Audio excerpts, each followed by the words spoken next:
Exode chapitre 1er, verset 8. Il s'éleva sur l'Égypte un nouveau roi qui n'avait point connu Joseph, et il dit à son peuple, voilà les enfants d'Israël qui forment un peuple plus nombreux et plus puissant que nous. Alors montrons-nous habiles à son égard en empêchant qu'il ne s'accroisse et que s'il survient une guerre, il se joigne à nos ennemis pour nous combattre et sortir ensuite du pays. Je vais résumer. Verset 22. Alors Pharaon donna cet ordre à tout son peuple, vous jeterez dans le fleuve tout garçon qui naîtra et vous laisserez vivre toutes les filles. Parce qu'il savait que lorsqu'il y aurait la guerre, ces enfants-là, avec les dons, les capacités, les forces qu'ils avaient reçues de la part du Seigneur, ils allaient être potentiellement des autres. Verset 22. Alors Pharaon donna cet ordre à tout son peuple, vous jeterez dans le fleuve tout garçon qui naîtra et vous laisserez vivre toutes les filles. Parce qu'il savait que lorsqu'il y aurait la guerre, ces enfants-là, avec les dons, les capacités, les forces qu'ils avaient reçues de la part du Seigneur, ils allaient être potentiellement des opposants par rapport à son système. Parce que Pharaon, ici, c'est l'image de Lucifer, de Satan. Il décide volontairement de faire périr tous les garçons qui allaient naître. Parce qu'il eut peur. Alors qu'il était roi, il avait son armée, il avait tout ça. Mais pourquoi peur? Ça, c'est un premier exemple. Je ne vais pas aller très loin là-dedans. Mais dans l'histoire, vous savez ce qui s'est passé. Dieu a fait grâce que Moïse soit gardé dans la maison de ses parents. Et puis, ils l'ont mis dans l'eau. Il est allé jusqu'à arriver dans la maison de Pharaon. Et il a grandi chez Pharaon. Il a été initié à la sagesse égyptienne jusqu'à ses 40 ans. À 40 ans, Dieu permet une situation qui se lève pour défendre un de ses frères. Il tue un soldat égyptien. Par là, il prend la fuite, il fouille dans les airs jusqu'à aller se retrouver chez Jéthro, qui devint son beau-père. 40 années pour que Dieu puisse le travailler, puisse le former, tout ça. Et Dieu, à 80 ans, il se révèle à lui, il le fait retourner pour délivrer son peuple.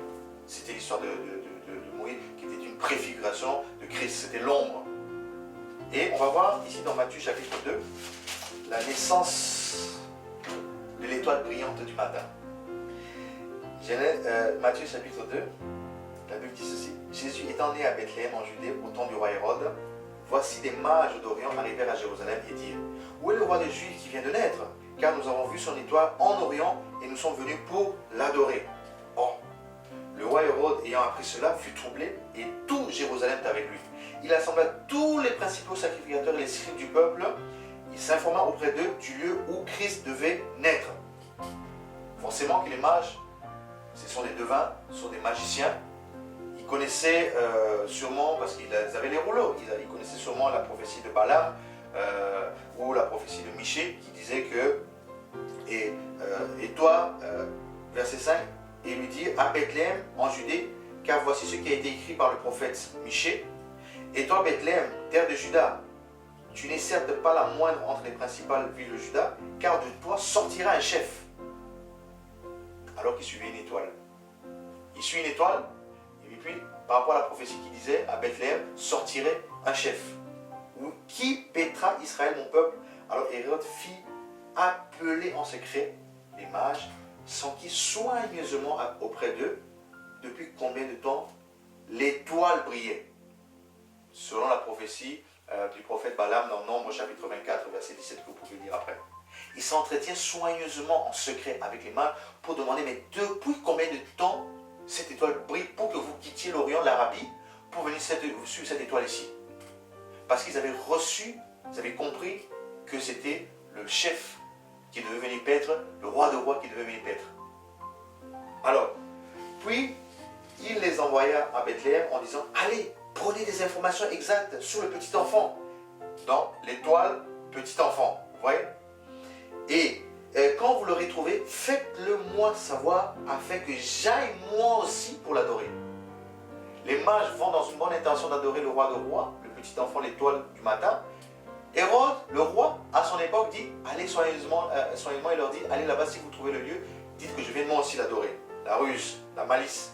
Après avoir entendu le roi, ils partirent et voici l'étoile qu'ils avaient vue en Orient aller devant eux comme mieux que le GPS, parce que les TomTom, les Garmin et toutes ces choses-là peuvent se planter. Mais ici, le GPS par excellence ne s'est pas planté, parce qu'il était devant eux. Jusqu'au moment où, arrivé au-dessus du lieu où était le petit enfant, elle s'arrêta. Le GPS s'arrête, alléluia, devant la maison à Bethléem, Beth, la maison de Dieu, où devait se trouver l'enfant de Dieu. Alléluia. Et il dit ici, quand ils aperçurent l'étoile, ils furent saisis d'une grande joie. Alléluia.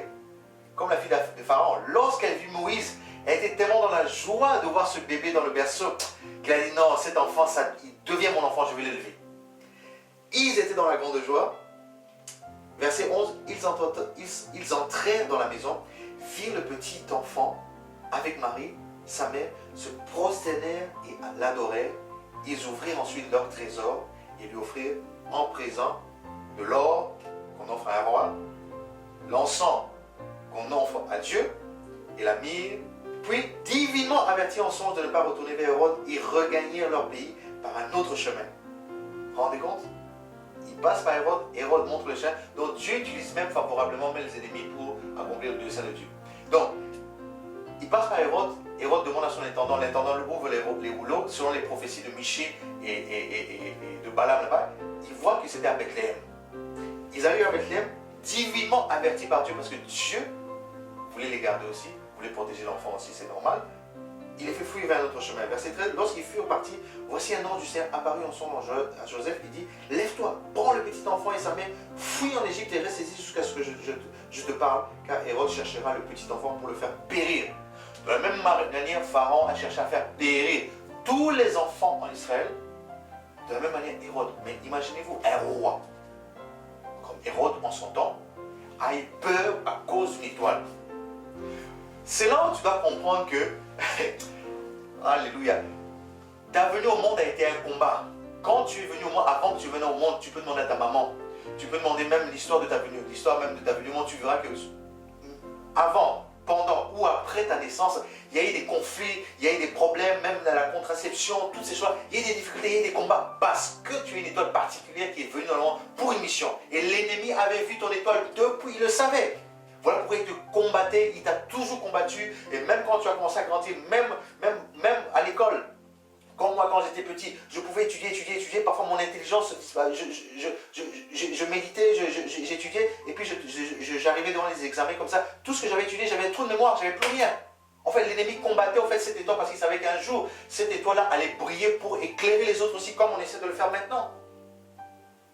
Alléluia. Voilà pourquoi toi aussi tu comprendras pourquoi est-ce que tu as toujours été combattu, pourquoi tu es encore combattu aujourd'hui. Parce que vous êtes Satan, Lucifer, l'ennemi de ton âme, vise ton étoile parce qu'il connaît la capacité, la densité, la puissance que Dieu et le talent que Dieu a mis dans ton étoile, dans la personne que tu es. Voilà pourquoi tu dois comprendre l'identité, ton identité dans le royaume de Dieu, pour que tu puisses briller, pour que tu puisses manifester la gloire de Dieu partout où tu vas, partout où tu marches. Hérode, un roi, pourquoi devait-il avoir peur d'une étoile? C'est là où tu dois comprendre que dans ta famille, quand tu t'arrives, dans ton entourage, partout où tu vas, les ténèbres, eux, sont au courant. Et parfois, les ténèbres s'agitent juste par rapport... Vous voyez, quand un bébé vient au monde, on a l'impression que sur le plan physique, bon, c'est vrai qu'il y a des combats, c'est des difficultés, les infirmiers, les femmes sages viennent et tout ça, parfois c'est pas facile, toute une nuit, tout ça, ou une journée, c'est difficile. Mais il faut comprendre que dans le monde spirituel, il y a des réalités qui se passent. Voilà pourquoi parfois il y a des fausses couches, voilà pourquoi il y a des pertes de sang, des phénomènes bizarres. Parce que le monde dans lequel nous sommes, avec son maître Satan Lucifer, animé d'une grande colère, sachant qu'il a peu de temps, il est en train de vouloir détruire les familles, détruire ses étoiles. Et ce n'est pas nouveau, il n'y a rien de nouveau. Cela a été avec Moïse, qui est l'image de Christ, à la préfiguration, et ce s'est passé aussi avec le roi, de voir le maître, Jésus-Christ de Nazareth. Et si ça s'est fait avec eux, ça se fera avec toi, ça se fera avec moi. Jusqu'au jour où on comprendra qui nous sommes et que nous revenions à ses pieds, vers lui, pour que nous recommencions une meilleure vie à zéro, dans la paix, dans sa grâce. Alors, on va aller plus loin. Verset 16, toujours Matthieu chapitre 2. Alors Hérode, voyant qu'il avait été joué par les mages, non, il n'a pas été joué par le mal, le Saint-Esprit de Dieu, l'Esprit de Dieu se mit dans une grande colère. Parce que tu ne peux pas contrôler Dieu. Tu penses contrôler Dieu, mais tu ne peux pas contrôler Dieu. C'est Dieu qui te contrôle. Parce que le temps va de A à Z. Dieu, il est en dehors de temps. Dieu, il gère le temps. Tu ne peux pas contrôler. Comment il peut contrôler Dieu? Il envoie tuer tous les enfants de 2 ans et au-dessus et au-dessous qui étaient à Bethléem et dans tout son territoire selon la date dont il s'était soigneusement enquis auprès des mages. Donc il s'est dit, ah, donc les mages sont partis, ça fait quelque temps qu'ils sont partis, ils ne m'ont pas informé. Donc tous les enfants de 2 ans et en dessous, probablement que Christ va se trouver, ce petit enfant, cette étoile brillante du matin, se retrouvera là-dedans, donc je dois éliminer tout ça, comme ça je suis sûr que j'ai examiné mon opposant potentiel, alors que c'est un bébé qui est venu au monde étant roi. C'est là où Hérode, le monde des ténèbres, a été paniqué. Son royaume a été ébranlé, panique générale, à cause d'une simple étoile. C'est là où tu dois comprendre, mon bien-aimé, mon ami, alléluia, comprends que ta venue au monde, c'est une venue miraculeuse, c'est une venue avec un travail, une mission, selon le talent, selon la grâce que tu as reçue. Mais Satan est en train de jouer avec toi comme il a joué avec moi depuis notre enfance. On est là, on grandit, on est à l'école avec les amis. Après, parfois, on nous habitue voilà, à forniquer, à sortir avec une fille, à sortir avec un garçon. Ben, quand tu couches avec la fille donne sa virginité, le sang coule, le sang c'est la vie selon Lévitique là-bas. Eh ben, c'est comme un sacrifice, c'est comme un sacrifice que tu as donné, c'est comme ta vie que tu as donnée parce que le sang c'est la vie. Et tu sors du plan de Dieu, tu désobéis à Dieu. Et par là, ben, ça fait rentrer des maris de nuit, ça fait rentrer l'esprit de célibat, ça fait rentrer plein de choses. Et tu grandis, tu développes, ben voilà, parfois on n'a pas eu toujours cette possibilité d'avoir des étoiles autour de nous parce que voilà, ils étaient déjà voilà, dans les ténèbres malheureux parce que l'ennemi était rentré peut-être des générations en vain. Parce que la parole de Dieu dit dans Exode chapitre 20 par rapport aux 10 commandements, parce que c'est infaillible, Dieu punit l'iniquité des pères et des mères sous la 3e et la 4e génération de ceux qui me haïssent. Donc comprenez par cela que si moi je suis la 3e génération, mes enfants sont la 4e, parce que j'ai des enfants comme peut-être certains d'entre vous, vous devez comprendre que nos parents, papa et maman de mon côté c'est la 2e génération et mes grands-pères c'est la 1re génération. Donc la Bible dit que ceux que mes grands-pères ont fait, que je n'ai jamais peut-être vu, que je n'ai jamais peut-être connu, que j'ai entendu d'écho parce que j'ai grandi en Europe, parce que j'ai grandi loin d'eux, que j'ai apprécié, que je n'ai pas apprécié, mais le fait que leur ADN descend en moi, que je les ai même jamais vus, même si je suis un enfant d'adoption, mais le fait que l'ADN coule, la Bible dit que ceux qu'ils ont fait, il y a une malédiction qui descend jusqu'à la 3e et la 4e génération. Mais, ce que j'aime avec Dieu, c'est qu'il y a des mais. Mais Dieu punit jusqu'à 1000 générations. Tu peux sortir de cette malédiction, tu peux sortir de cette souillure, de cette zone ténébreuse, si tu reviens à la lumière. Et tu seras béni jusqu'à 1000 générations, où ton étoile pourra briller encore plus qu'avant. Mais pour cela, il faut revenir vers le Seigneur. Et c'est là que Hérode a été déjoué par le Saint-Esprit, les mages ont fui, et puis on va dans l'histoire, et après, Dieu a gardé le bébé, l'étoile, et Hérode est mort après. Et puis le bébé a commencé à rentrer dans sa mission, telle que Dieu l'avait voulu. Parce qu'il connaissait Dieu, parce qu'ils avaient la crainte de Dieu, ils marchaient dans l'obéissance de Dieu aussi. Et c'est là où on devait comprendre au fait que nous grandissons dans ce monde qui est vraiment compliqué. Nous avons tous grandi dans des milieux difficiles, pas évidents, comme je viens de le dire. Et Satan nous a aveuglé notre intelligence parce qu'il s'est transformé en son ange lumière, hein, vous savez. La Bible dit ici dans 2 Corinthiens 11 ici. 2 Corinthiens chapitre 11. 2 Corinthiens chapitre 11. Et cela n'est pas étonnant puisque Satan lui-même se déguise en ange de lumière. Il prend la forme, mais il n'est pas la lumière. Il se déguise. C'est là où nous devons comprendre que Satan, en fait, c'est pas qu'il descend comme un zombie sur la terre. Il passe par des hommes animaux, des hommes qui ne connaissent pas leur identité, des hommes en faisant faire parfois en apprivoisant dans des petites choses. Hein. Tu commences à donner des horoscopes, un exemple, parce que les horoscopes, voilà, c'est pas pour un enfant de Dieu. Pourquoi? Parce que tu te bases sur ce que, soi-disant, les horoscopes te disent pour savoir quel est ton avenir, quel est ton lendemain, quelle est ta journée, tout ça. Alors qu'un enfant de Dieu vit par la foi, dépend de ce que Dieu a planifié pour cette personne. On ne vit pas par rapport aux horoscopes, on ne vit pas par rapport aux boules de cristal, parce que derrière ces choses, en fait, ce sont des esprits maléfiques et démoniaques. Parce que Satan, la Bible dit, se transforme en ange lumière. Satan est capable de donner aussi des directives. Satan est capable de donner aussi, confirmer, dire certaines choses qui sont vraies. Parce que dans Actes là-bas, on va voir Acte 16, la Bible dit, lorsque Paul et Silas sont arrivés dans la ville, il y avait une femme qui avait l'esprit de Python. Mais cette femme-là, qu'est-ce qu'elle a fait? Elle disait tous les jours, ces hommes-là sont des serviteurs de Dieu, ces hommes-là sont des serviteurs de Dieu. Et c'était vrai, Paul était un serviteur de Dieu. Mais Ses maîtres l'avaient engagé par l'esprit dans lequel elle avait fait alliance, pacte, l'esprit du serpent, le serpent ancien, le diable, Lucifer, le diable. Hein, et qui était ses serviteurs de Dieu. Elle disait vrai. Elle disait vrai. Elle annonçait quelque chose de vrai. Mais Paul, quelques jours après s'être fatigué, il a eu pitié de cette femme, il a pris l'autorité. Il sort de cet esprit démoniaque, l'esprit de serpent, sort de cette femme.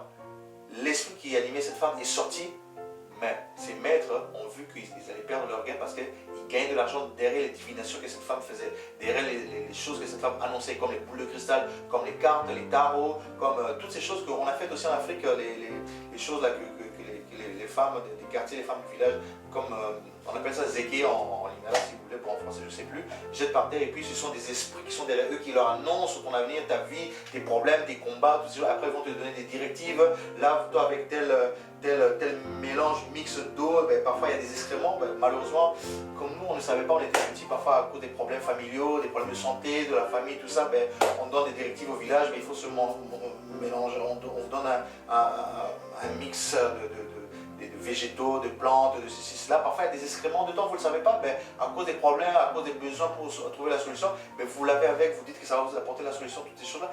Dieu, car sa venue est certain que c'est l'or. Donc, on a fait toutes ces choses-là par ignorance. On a joué aux cartes, on a été chez ces femmes-là, les boules de cristal, on a été voir aussi des marabouts, puisque Satan ne dort pas, Satan veut aveugler davantage les enfants de Dieu. Ben, aujourd'hui, ben, dans ces pays de liberté, ben, il vient dans les boîtes aux lettres, il vous dépose dans les journaux. Aujourd'hui, ben, vous les trouvez derrière. Marabout X, il débloque ton problème de santé, problème financier. Alors que quand tu vas les visiter chez eux, là où j'ai déjà été, ici à Jean du Broek, à Belgique, ben, vous arrivez chez eux, c'est des peacocks, ce sont des petits yeux tout ténébreux comme ça. Ils n'ont même pas les moyens, les anses qui sont censés vous donner, eux-mêmes n'en ont pas. Donc on ne donne que ce qu'on a, donc ils vous rajoutent plus les ténèbres qu'autre chose. Donc sortons de ces malédictions, parce que nous sommes une étoile venue dans le ciel pour briller. Mais par manque de connaissance, nous allons parfois faire des alliances à cause des soucis, à cause des problèmes, à cause des difficultés que nous rencontrons, et sans nous rendre compte, nous allons encore nous embourber encore plus. Alors que la solution ne se trouve quand celui qui nous a créés, celui qui a créé le ciel, de la terre et l'univers, celui qui est la lumière, je suis la lumière du monde, Jésus-Christ de Nazareth. Et c'est là où j'aimerais nous interpeller à comprendre que Satan se transforme non plus en ange lumière. Mais si nous prenons le verset 13 ici, la Bible dit, ces hommes-là, de faux apôtres, des ouvriers trompeurs, déguisés en apôtres de Christ, et ce n'est pas étonnant car Satan se transforme. Donc ça veut dire que même dans le monde dans lequel nous sommes, Satan est rentré dans tous les réseaux. Ce n'est pas seulement chez les marabouts, chez les sorciers, chez les féticheurs, même dans les milieux des églises, même chez des grands apôtres, même chez des prédicateurs, même chez des hommes de Dieu, soi-disant. Satan est rentré là-bas, il les utilise comme des agents parce que ils ont fait alliance pour avoir de l'argent, pour avoir money, pour avoir le règne, le kingdom now, pour avoir la prospérité, la richesse, l'élévation. Mais Satan utilise aussi des hommes de Dieu. Dans les églises où vous pouvez aller, où on a pu aller, mais Satan aussi utilise ces hommes comme des Hérodes qui ils veulent gouverner, veulent assujettir, ont l'esprit nicolaïte, ne veulent pas voir les autres briller, les autres avancer aussi, ils veulent avoir le contrôle sur vous. Et dès que vous arrivez, dès que Dieu vous envoie comme une nouvelle génération dans un territoire, dans un endroit, mais ils ont peur parce qu'ils croient que l'œuvre à laquelle Dieu les a appelés, c'est pour eux, c'est pas eux. Et c'est une grâce imméritée qu'ils ont reçue pour un temps que Dieu leur a imparti, pour lequel ça va s'arrêter à un moment donné. Et Dieu va les enlever, il va en enlever d'autres. Donc, beaucoup, en fait, ont encore l'esprit mosaïque où c'est l'homme de Dieu, la pyramide, l'œil de Russe au-dessus, qui doit avoir le contrôle sur tout le peuple. Beaucoup d'hommes de Dieu sont encore dans ça. Donc, c'est des faux apôtres, des faux serviteurs de Dieu qui prennent le nom de Christ, qui utilisent le nom de Christ alors que ce sont des faux. Ce sont des envoyés du diable, des envoyés de Satan, des envoyés de Lucifer qui sont dans plein d'églises babyloniennes, plein d'églises où vous voyez là le système des hommes, le gouvernement des hommes. Ils sont là en apôtres de Satan alors qu'ils font croire c'est Christ. Et beaucoup sont dans des systèmes-là que nous avons aussi parcourus, que nous avons fréquentés aussi dans le passé. Et Dieu nous a fait grâce de sortir pour comprendre qu'on ne doit plus dépendre de ces faux apôtres, de ces faux serviteurs de Dieu, mais de Jésus-Christ lui-même, sa parole à lui. Bon, dans les faux, il y a des vrais aussi, mais il y en a beaucoup de plus en plus qui utilisent le nom du Seigneur. Voilà pourquoi Paul disait ici que beaucoup se transforment. Ils feront des miracles, ils feront des prodiges, ils feront des choses impossibles. Dieu ne se répand pas de ses dons, de ses grâces, nous dit Romain. Donc Dieu, quand il donne des dons, il donne des grâces, ben Dieu, il n'y a pas de problème. Il te laisse, fonctionne avec les grâces, fonctionne avec les dons. Mais c'est au terminus, le jour du jugement, qui va te demander, mon ami, qu'as-tu fait avec les dons et les grâces que je t'ai données? Comme avec la parabole des talents, il va demander à celui qui avait 1, 5, 10, mais qu'as-tu fait avec? Oh, j'ai bossé, j'ai travaillé, j'ai fructifié. Ah, gloire à Dieu, si tu as bien travaillé, tu auras ta récompense. Mais si tu n'as rien fait, ou bien si tu as utilisé ces dons pour usurper, pour voler, pour trafiquer, pour faire du marketing aujourd'hui, parce que le marketing est rentré dans le milieu des églises. D'autres avaient bien commencé dans la simplicité, dans l'humilité, vraiment dans la transparence, mais aujourd'hui, à cause de l'élévation, une petite élévation, ben, c'est là où on voit qu'il y a beaucoup de parvenus, beaucoup d'hommes de Dieu qui sont devenus des personnalités juste parce que Dieu les a élevés un peu, parce que dans le monde, parfois, bon, c'est pas que dans le monde on est obligé d'être forcément quelqu'un, non, c'est faux, mais Dieu prend la poussière, il relève, il fait asseoir, il prend du fumier, il fait asseoir avec les grands, c'est dit dans la parole, mais d'autres, ça leur tourne tellement la tête que lorsqu'ils voient la gloire, le succès, l'argent, les partenaires financiers, les gens qui donnent des dons, des dîmes, tout ce que vous voulez, tout ça, ben, ça monte dans le système, ils commencent à planer, ben, ils voient plus la terre, donc ils n'ont plus les pieds sur terre, ben, ils commencent à penser différemment. Ils sortent de la pensée, de la volonté de Christ, alors qu'ils avaient bien commencé. Donc ils marchent avec un nom, ils marchent avec une étiquette, mais derrière ça, en fait, ils sont corrompus. Donc les Hérodes là, les pharaons, c'est aussi l'image des faux serviteurs de Dieu qui pullulent beaucoup. Et aussi à Bruxelles ici, il y en a de plus en plus, il y en a énormément qui pullulent partout. Dans les vrais, vous n'allez pas le reconnaître par rapport à leurs grands bâtiments forcément, parce qu'il y en a qui sont rentrés dans la politique, il y en a qui utilisent les femmes faibles comme la parole dit, il y en a qui utilisent les filles qui viennent dans les églises avec des bonnes intentions pour chercher Dieu, qui profitent. Il y en a même à Bruxelles ici, je ne vais pas citer de nom parce que c'est pas lui, mais on connaît, on le sait. Qui viennent en peau d'agneau alors que ce sont des loups à l'intérieur. Si Dieu vous ouvre les yeux, parfois vous allez dire c'est pas possible. Il y en a de plus en plus. Et il y a parfois des choses avec les alliances qu'ils font, ben, c'est pas possible, c'est pas possible. On entend de temps en temps ici et là, des gens meurent dans des églises, les gens trouvent ça normal, les gens n'ont plus le discernement, ça passe incognito, ça passe inaperçu, ça interpelle personne. Attendez, vous qui dites bon, les 4 briques, là, les 4 murs, là, c'est la maison de Dieu. Mais comment est-ce qu'on peut mourir dans la maison de Dieu? Oui, peut-être par la prédication que Dieu te prend d'une certaine manière, mais il faut le discernement, on ne meurt pas comme ça. Il y en a qui font des sacrifices, ce sont des âmes, ce sont des étoiles. Comme j'ai toujours dit, regardez Dragon Ball Z, le dessin animé que je regardais, comme beaucoup de jeunes de mon époque et tout ça, c'est l'image au fait des réalités spirituelles. Il y a d'un côté Sangoku, Sangoten et sa clique, et de l'autre côté il y a Satan Petit Cœur et tous ces gens-là. Je ne connais plus les noms. Ben, ils sont là pour se battre pour les étoiles. Les étoiles, s'ils atteignent les 7 boules des cristaux, ça leur donne le pouvoir de gouverner sur le monde. Mais c'est la même chose avec le monde des ténèbres. Ces grands politiciens, ces grands marabouts, ces grands évangélistes ou apôtres ou bishops qui se sont compromis, pas tous, mais il y en a beaucoup, de plus en plus. Mais quand vous allez dans leurs églises, ils voient vos étoiles. Satan dit à Jésus-Christ, pendant son jeûne de 40 jours là-bas, dans le désert, il lui apparaît, il dit que transforme ces pierres en pain. Comme ça, tu pourras quelque part manger parce que à cause de ce carême du jeûne dans lequel tu es. Mais l'image des pierres, c'est quoi? Pierre dit là-bas, et comme des pierres vivantes.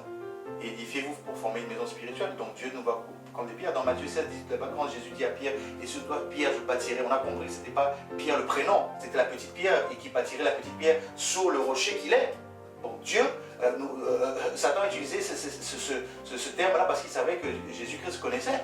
Il dit, transforme ces pierres en pain. Parce que lui-même transforme les pierres que nous sommes en pain pour nous manger. Donc nous sommes l'image des étoiles, nous sommes aussi comme la pierre que Satan transforme en pain pour manger aussi. Et c'est ce que malheureusement, beaucoup des églises aujourd'hui, des hommes de Dieu, des pasteurs, mangent. Parce que c'est pour leur ministère, c'est pour leurs églises, c'est pour s'enrichir, c'est pour gouverner sur les gens. Et ceux qui n'ont pas l'esprit de discernement, parce qu'il faut savoir que quand vous allez dans une église, vous allez dans un ministère spécifique, vous êtes sous son manteau, vous êtes sous son autorité spirituelle. Il faut vraiment que vous soyez vraiment quelqu'un que Dieu a éveillé dans l'esprit pour comprendre les choses. Sinon, mais il peut vous manipuler facilement. Regardez à Kinshasa, regardez au Congo, ces gens-là qui font du n'importe quoi dans le monde entier. Les gens font manger du serpent, boire il y a de tout aujourd'hui. On voit de tout et de n'importe quoi. Des feuilles, de l'herbe, ils boivent de l'essence, ils font rentrer des serpents, d'autres font sortir de l'argent, d'autres font des voyages astralement, ils voyagent, ils disent qu'ils vont de telle ville à telle ville, comme si potentiellement on pouvait volontairement nous-mêmes décider de sortir de notre corps pour aller dans tel endroit. Non, c'est Dieu dans son omniscience qui décide de nous prendre, il nous ravit comme Jean a été ravi au ciel, comme Paul a été ravi. C'est Dieu qui décide de te prendre, de t'amener quelque part. Ce n'est pas de toi-même qui décide, sinon ça devient la sorcellerie. Beaucoup des hommes de Dieu là que vous voyez sur les réseaux sociaux, sur Internet, ici là, mais sont dans le New Age, ont fait des alliances avec le monde mystique. Dans Josué chapitre 1er verset 8, la Bible dit que ce livre de la loi ne s'éloigne point de ta bouche. Médite-le jour et nuit afin que tu réussisses dans tes entreprises, afin que tu ailles de l'avant. Il n'a pas dit forcément de t'enfermer dans un bâtiment. Oui, on peut se réunir avec des frères et sœurs si Dieu nous met la conviction, si Dieu vraiment nous met la conviction qu'on peut aller prier dans tel endroit. Mais ce n'est pas en allant dans tel endroit que tu seras béni, que tu vas t'enraciner forcément. Non. Oui, bien que Dieu a mis des ministères pour l'édification du corps, il n'y a pas de problème. Mais il faut que Dieu vous parle aussi, que Dieu vous montre aussi. Satan a connaissance. Hein. Quand Satan a suivi Jésus dans le désert là-bas, parce qu'il avait déjà raté. Il avait raté Jésus-Christ, l'étoile du matin, avec Hérode. Comme il a raté, Satan ne se fatigue jamais. Satan, tant qu'il n'a pas atteint son but, tant que tu es sous cette tente, ce corps ici dans le monde, avant que nous retournions d'où nous sommes revenus, pour ceux qui vont garder la foi, mais il faut savoir que Satan va te suivre. Parce qu'il a suivi Jésus jusque dans le désert, alors qu'il était petit, il n'a pas pu le tuer, il a grandi, il a essayé de plusieurs manières, parce qu'il n'a pas pu, parce qu'il était l'autorité de la parole lui-même, il était la parole lui-même, jusque dans le désert, il a suivi. Il ne se fatigue pas, il travaille 24 heures sur 24, son armée est bien constituée. C'est pour ça qu'il est important de connaître notre identité, parce que si on ne connaît pas notre identité, on est des proies faciles pour l'ennemi. Et tu vas grandir 20 ans, les études peut-être finies, peut-être des difficultés, et puis tu commences à faire autre chose, et puis tu commences à rater, et puis même pour entrer au mariage. Combien de notre génération aujourd'hui, c'est pas que c'est pas forcément que tout est obligé forcément, mais non. Mais il n'est pas bon que l'homme soit seul. Mais regardez dans notre génération, beaucoup se marient vite, que ce soit dans notre génération, dans toutes les contrées, beaucoup se marient vite, ou se marient à temps, mais ils divorcent très vite aussi. Aujourd'hui, les mariages ne tiennent plus, les couples ne tiennent plus. On vient parfois des familles décomposées, des familles où les parents ont divorcé, se sont séparés, après nous avoir élevés jusqu'à un certain âge, toutes ces choses-là. Et nous-mêmes, on n'a pas eu de modèle. Et puis on arrive à un certain âge aussi, on a des difficultés à se marier, l'âge avance et toutes ces choses-là. Ce n'est pas une condamnation, ce n'est pas un péché. Mais à un moment donné, on voit qu'il y a des blocages, parce que nos étoiles sont captives quelque part. Ne brillent pas à cause des choses du passé, mais on peut en sortir pour entrer dans notre destinée, dans notre bénédiction, en étant Jésus-Christ. Parce que Éphésiens chapitre 1er là-bas nous dit que béni soit le Père qui nous a bénis de toutes sortes de bénédictions dans les lieux célestes en Christ. C'est lorsque tu es en Christ que tu es réellement béni. Tu peux donner ta dîme, tu peux donner tes offrandes, tu peux donner tes actions de grâce et toutes ces choses-là, mais si ton cœur n'est pas donné à Christ, n'est pas enraciné en Christ, tu vas passer ton temps.